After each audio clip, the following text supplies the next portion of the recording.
What happens when Hollywood's sweetheart meets daytime television's most controversial host, and things go so wrong that it ends with a dramatic walk-off that nobody saw coming? You're about to witness one of the most explosive moments in live television history.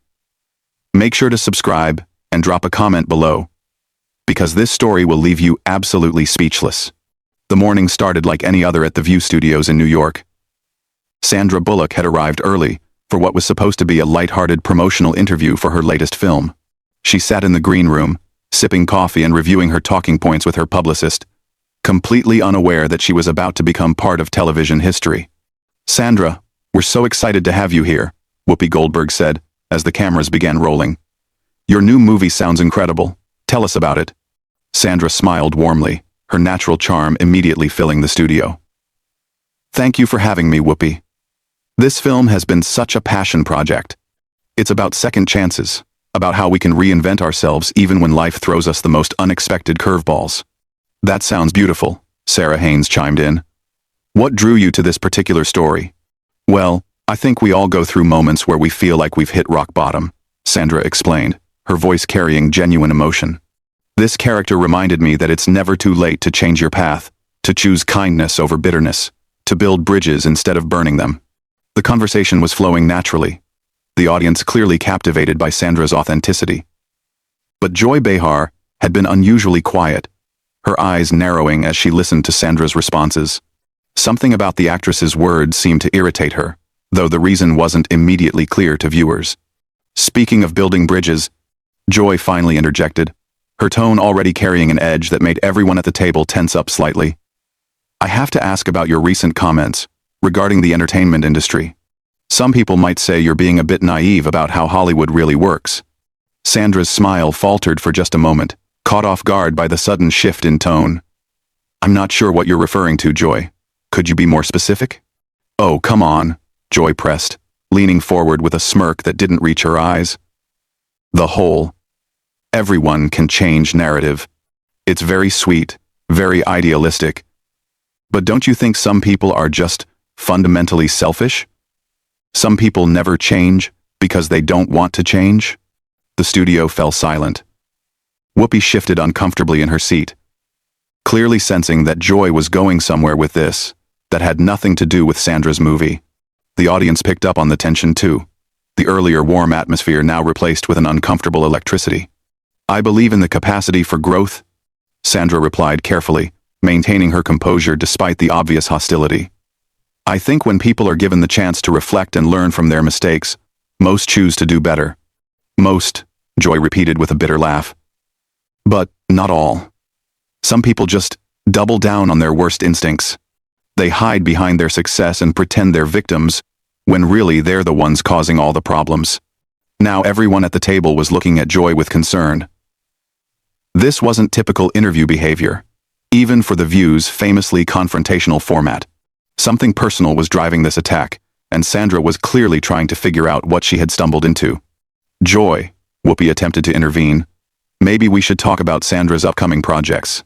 But Joy was just getting started. "No. I think this is important. Sandra talks about second chances and redemption. But what about accountability? What about the people who get hurt along the way while someone is supposedly finding themselves?" Sandra's publicist was frantically gesturing from the side of the stage, but Sandra held her ground. "I absolutely believe in accountability," she said firmly. "But I also believe that holding on to anger and resentment ultimately hurts us more than it helps. Forgiveness doesn't mean forgetting or excusing bad behavior. It means choosing not to let that behavior define our own response." "How convenient," Joy shot back, her voice rising slightly. "Easy to say when you're sitting pretty with your perfect career and your perfect life. Some of us have to deal with the real consequences of other people's choices." The tension in the studio was now palpable. Camera operators were unsure whether to keep filming or cut away. The audience sat in stunned silence, witnessing what felt like a deeply personal confrontation playing out under the guise of a promotional interview. "Joy, I'm not sure what this is about," Sandra said, her voice steady, but with a hint of steel creeping in. "But if you have something specific you'd like to discuss, maybe we should do it privately, rather than using your platform to attack someone who came here in good faith." "Good faith," Joy repeated mockingly. "That's rich. You want to talk about good faith? Let's talk about how some people in this industry smile to your face while stabbing you in the back. Let's talk about how some people build their careers on stepping on others, and then have the audacity to preach about kindness and second chances. The other hosts exchanged worried glances. This had clearly gone way beyond a normal interview disagreement. Joy was airing some kind of personal grievance, and Sandra Bullock had become an unwitting target for what seemed like years of pent-up frustration and anger. Sandra took a deep breath, clearly trying to maintain her professionalism in the face of Joy's increasingly erratic behavior. Joy, I came here to talk about my film and connect with your audience. I'm not sure what personal issues you're dealing with, but this isn't the appropriate forum to work them out. Personal issues? Joy's voice cracked with indignation. You want to talk about personal issues? How about we talk about your so-called humanitarian work? How about we discuss how you use charity events as photo opportunities, while some of us are actually trying to make a difference in the world? The accusation hung in the air like a toxic cloud. Sunny Hostin's mouth was literally hanging open, while Alyssa Farah Griffin stared at Joy as if seeing her for the first time. That's completely out of line, Sandra replied, her composure finally beginning to crack. My charitable work is something I take very seriously, and I don't appreciate you questioning my motives without any basis in fact. Without basis? Joy laughed harshly. I've been in this business for decades, sweetheart. I know how the game is played. I know how people like you operate. You show up to a few galas, write a check for the tax deduction, and suddenly you're Mother Teresa. People like me? Sandra's voice was now ice cold. What exactly does that mean, Joy? Joy.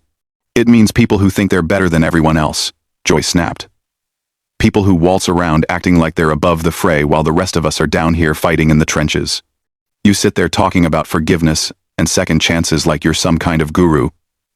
But where was that forgiveness when people needed it from you? The studio had gone completely silent except for the hum of cameras and the distant sound of traffic from the street below. Everyone seemed frozen, watching this train wreck unfold in real time. Production assistants were frantically trying to get the attention of the show's producers, but nobody seemed to know how to stop what was happening. I have no idea what you're talking about, Sandra said slowly, each word carefully measured.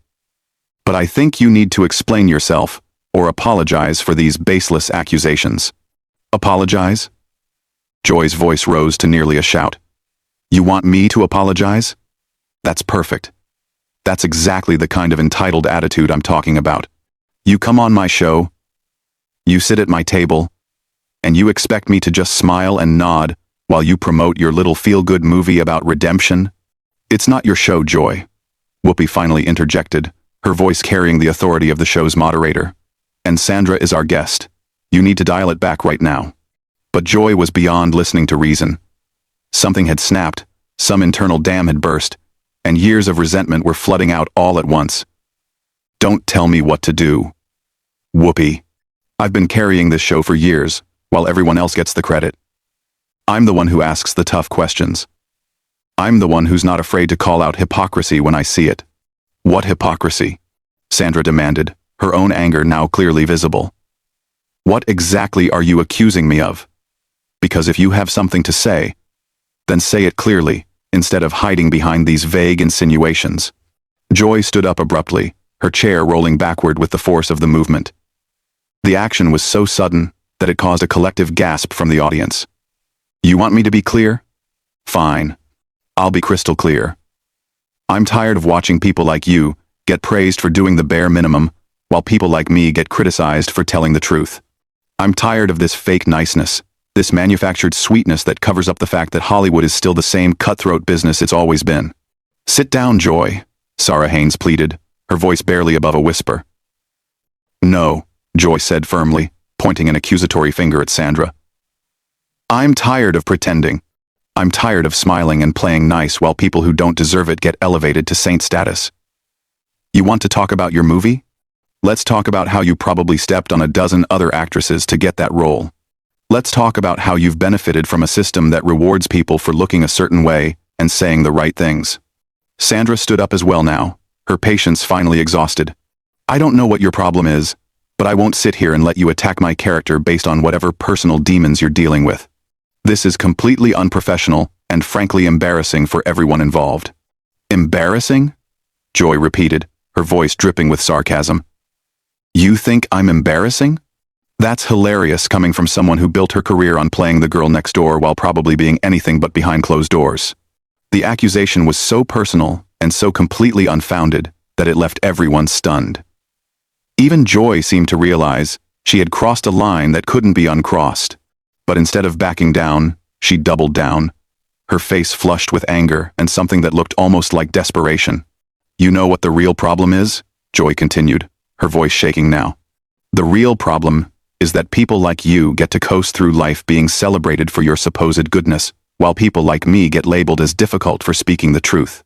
Well, I'm done being the bad guy just because I refuse to participate in the fantasy. Nobody asked you to be anything other than professional, Sandra replied, her voice steady despite her obvious anger. But what you're doing right now isn't truth-telling.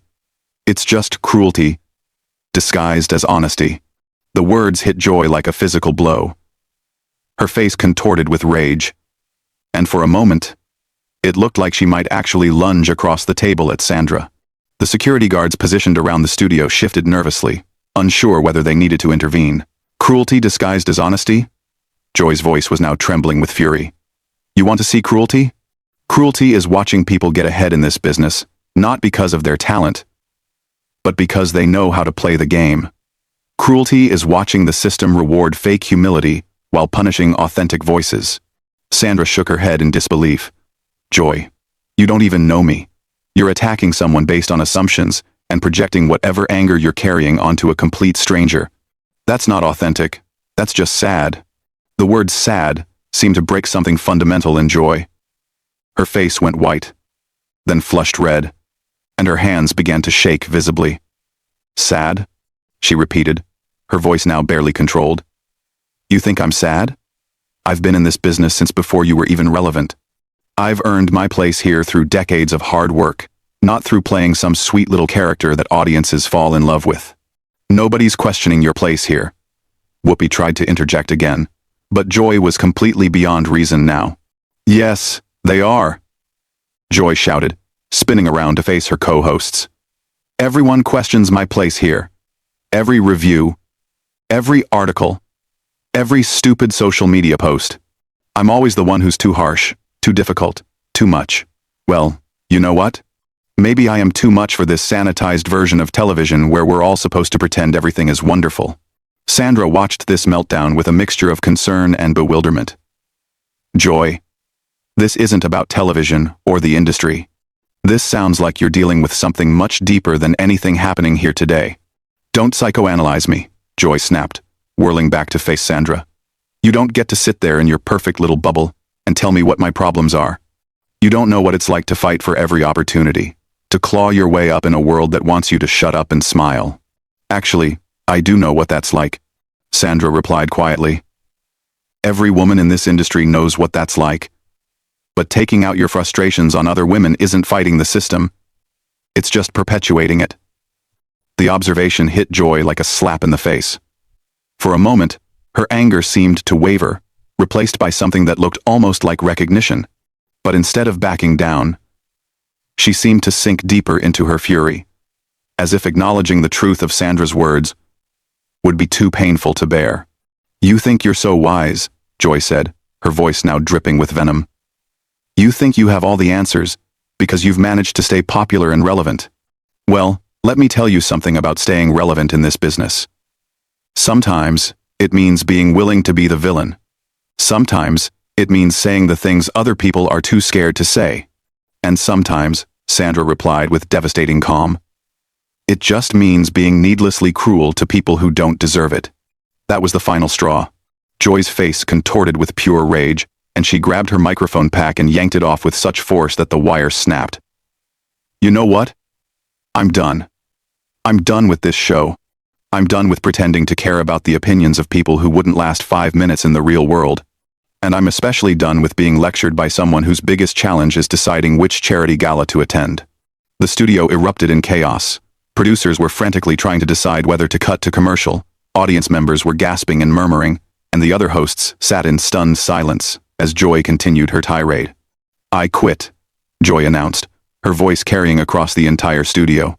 I'm done being the lightning rod for this show's controversy, while everyone else gets to play it safe. I'm done being the bad guy, just because I'm willing to ask the questions nobody else will ask. Joy, please, Sunny Hostin finally found her voice.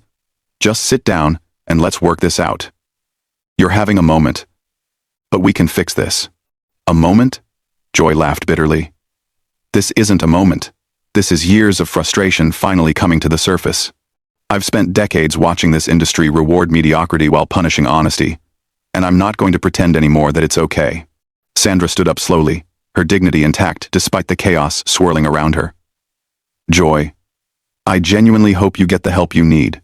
But what just happened here wasn't honesty. It was an unprovoked attack on someone who came here in good faith. That's not brave or authentic. It's just wrong. Joy stared at Sandra for a long moment, her chest heaving with emotion. For just an instant, something flickered across her face that might have been shame or regret. But it was quickly replaced by defiant anger. Save your sympathy. Joy spat. I don't need help from someone who thinks forgiveness solves everything. Some things can't be forgiven, and some people don't deserve second chances. With that, she turned and stormed off the set, leaving behind her notes, her coffee mug, and 22 years of television history. The cameras continued to roll as the remaining hosts sat in shocked silence.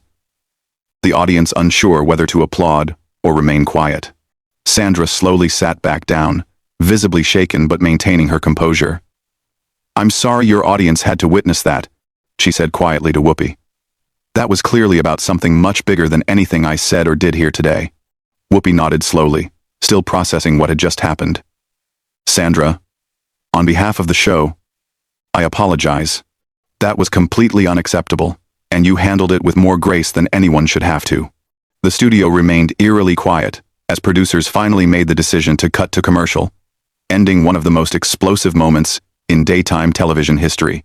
Joy Behar had walked away from The View in the most dramatic fashion possible, leaving behind a legacy tarnished by her final, unforgivable outburst. What did you think of this explosive confrontation? Was Joy completely out of line? Or did she have a point buried beneath all that anger?